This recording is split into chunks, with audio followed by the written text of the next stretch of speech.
各位好朋友，大家平安，大家好。我是台语文信望爱的台语老师苏彦德。今仔日要甲大家分享这首诗，就是儿童节。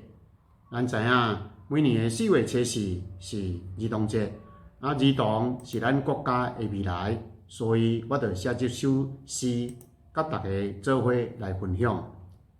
儿童节，4月初4是儿童节，国定假日免读册，全家欢喜来踅街，幸福笑容满世界。